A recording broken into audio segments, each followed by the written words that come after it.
5 പേര് മിസ്സിംഗ് ആയിരുന്നു.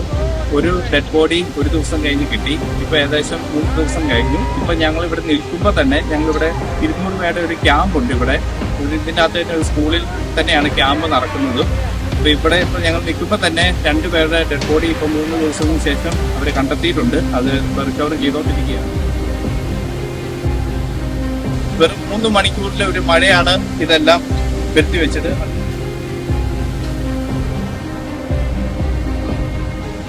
ഇങ്ങനെ ഒരു സാഹചര്യം ഇവിടെ ഉള്ളവർക്ക് വളരെ ചുരുക്കമായിട്ട് സംഭവിച്ചിട്ടുണ്ട്. ഇവരായിട്ട് നേരിട്ടൊക്കെ സംസാരിച്ചപ്പോൾ തന്നെ അവർ തന്നെ പറയുകയുണ്ടായി, ഞങ്ങൾക്ക് ഇത് എങ്ങനെ കൊണ്ടുപോകണമെന്ന് അറിയത്തില്ല.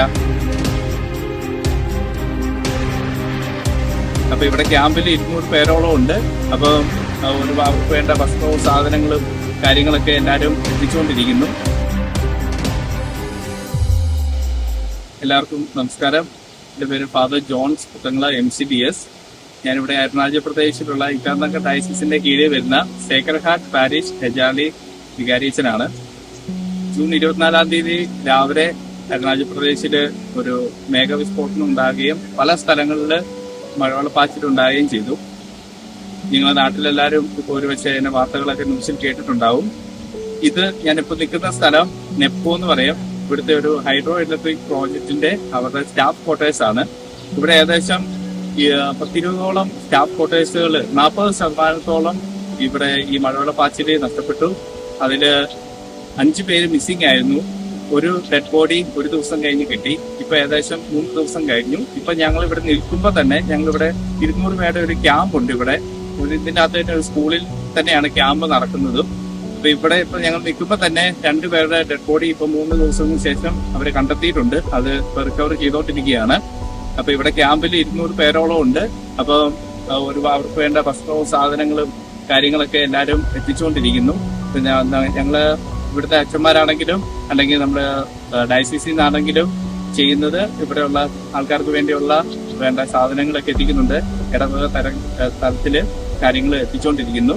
പിന്നെ ഇവിടുത്തെ ഈ മേഘവിസ്ഫോടനം കാരണം ഒരുപാട് സ്ഥലത്ത് ബുദ്ധിമുട്ട് ഇപ്പോൾ ഉണ്ട്. അതായത് ഞങ്ങൾക്കിപ്പോ ഏറ്റവും ബുദ്ധിമുട്ടെന്നുള്ളത് ഇവിടുത്തെ മെയിൻ റോഡ് തന്നെ പൂർണ്ണമായിട്ടും പല സ്ഥലങ്ങളിൽ അത് ഒലിച്ചു പോയിട്ടിരിക്കുകയാണ്.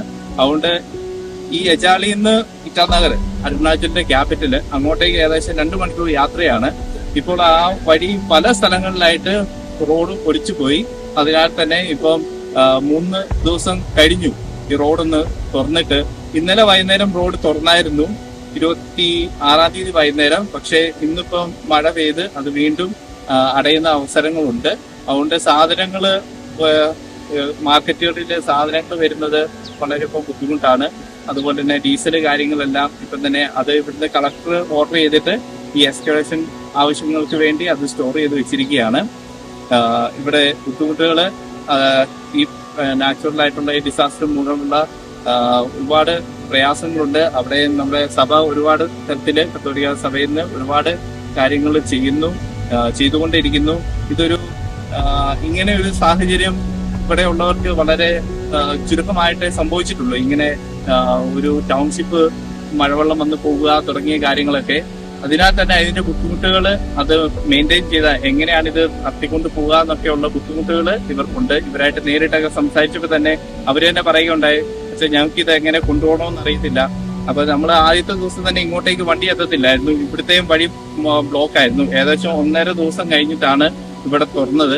അന്നേരം തന്നെ ഞങ്ങൾ ഇവിടെ ഇടവകയിൽ നിന്ന് സാധനങ്ങൾ എത്തിക്കുകയോ ഭക്ഷണ സാധനങ്ങൾ എത്തിക്കുകയോ ചെയ്തായിരുന്നു. ഇപ്പോൾ ഒരുപാട് പേര് സാധനങ്ങൾ എത്തിക്കുന്നുണ്ട്. മറ്റേ ഇടവകകളിൽ നിന്നും കൂടെ ഇവിടെ ഡയസിസിലെ ഇടവകകളിൽ നിന്നും കൂടെ എത്തിക്കുന്നുണ്ട് സാധനങ്ങള്. അപ്പൊ എല്ലാവരുടെയും പ്രാർത്ഥനയില് ഇവരെ ഓർക്കുക. അതുപോലെ തന്നെ ഈ റോഡിന്റെ കൺസ്ട്രക്ഷൻ ഏകദേശം ഒരുപാട് ദിവസം എടുക്കും. വേണമെങ്കിൽ 1 മാസം അതിൽ കൂടുതൽ എടുക്കും ഒന്ന് തുറന്നു കിട്ടണമെങ്കിൽ. ഇപ്പൊ വേറെ ഡൈവേർഷനിലൂടെ ആസാമിലൂടെയൊക്കെ കടന്ന് വേണം ഇപ്പൊ യാത്രകൾ ചെയ്യാൻ, സാധനങ്ങൾ എത്താൻ തന്നെ. പക്ഷെ അത് ഇതുവരെ തുറന്നിട്ടില്ല. അതുകൊണ്ട് എല്ലാവരുടെയും പ്രാർത്ഥനയില് ഇവിടെയുള്ള ജനങ്ങളെ ഓർക്കുക, ഇവിടുത്തെ സാഹചര്യങ്ങളെ ഓർക്കുക. നല്ല കാലാവസ്ഥ, 3 ദിവസത്തേക്ക് പിന്നീട് മഴയില്ലായിരുന്നു. വെറും 3 മണിക്കൂറിലെ ഒരു മഴയാണ് ഇതെല്ലാം വരുത്തി വെച്ചത്. അതിനുശേഷം 3 ദിവസത്തേക്ക് മഴയില്ലായിരുന്നു. പക്ഷെ ഞാനിപ്പോ ഇവിടെ നിൽക്കുമ്പോൾ തന്നെ ചാറ്റൽ മഴയുണ്ട്. ഇന്ന് രാവിലെ നന്നായിട്ട് മഴ പെയ്തിട്ടുണ്ട്. ഈ ക്യാമ്പ് പ്രവർത്തിക്കുന്നത് പോലും ഈ സംഭവിച്ച സ്ഥലത്ത് സ്കൂളിൽ തന്നെയാണ്, ഈ ചുറ്റുവട്ടത്ത് തന്നെയാണ്.